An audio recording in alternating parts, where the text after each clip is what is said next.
প্রথমেই আপনাদের প্রতি কৃতজ্ঞতা প্রকাশ করতেছি। জাতীয়তাবাদী আইনজীবী ফোরাম এর পক্ষ থেকে সংগ্রামী সাথী বন্ধুগণ, আপনারা ইতিমধ্যে লক্ষ্য করেছেন এই স্বৈরাচারী নেতা লোকজন বিভিন্ন সেক্টরে এখনো তাদের দায়িত্বে রয়ে গিয়েছে।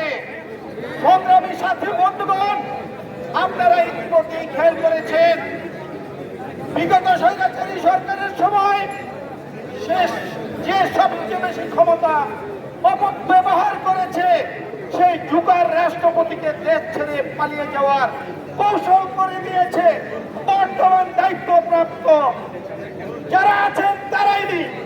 সংগ্রামী সাথী ও বন্ধুগণ, বর্তমান সরকারকে ধিক্কার দিয়ে জানাতে চাচ্ছি আমাদের আদালতেও ইতিমধ্যে যারা দোষকদের নিয়োগপ্রাপ্ত ছিলেন দুদুকে, তারা এখনো সেই স্বৈরাচারী নেতার মতো কাজ করে যাচ্ছে যার যার টেবিলে বসে।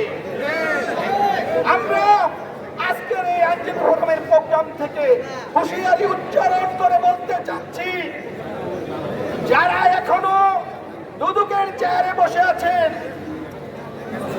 তাদেরকে আগামী এক সপ্তাহের মধ্যে, আগামী মঙ্গলবার আমাদের দলীয় কর্মসূচি যেটা আছে সেইটার পূর্বে তাদেরকে যদি প্রত্যাহার করে না নেওয়া হয়, আইনজীবী ফোরাম কঠিন সিদ্ধান্ত নিতে বাধ্য হবে এবং আইনজীবীদের সিদ্ধান্তে আপনারা আপনাদের চেয়ার ধরে বসবে।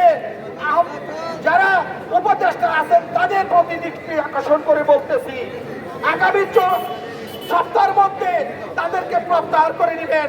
তা না হলে জাতীয়তাবাদী আইনজীবী ফোরামের নেতৃত্বে আপনাদের দাঁত ভাঙা জবাব দেওয়া হবে। ব্যক্ত করে আগামী মঙ্গলবার দিন সবাই উপস্থিত থাকবেন এবং অন্যদেরকে উপস্থিত থাকতে বলবেন। এই আশাবাদ ব্যক্ত করে বিদায় নিচ্ছি।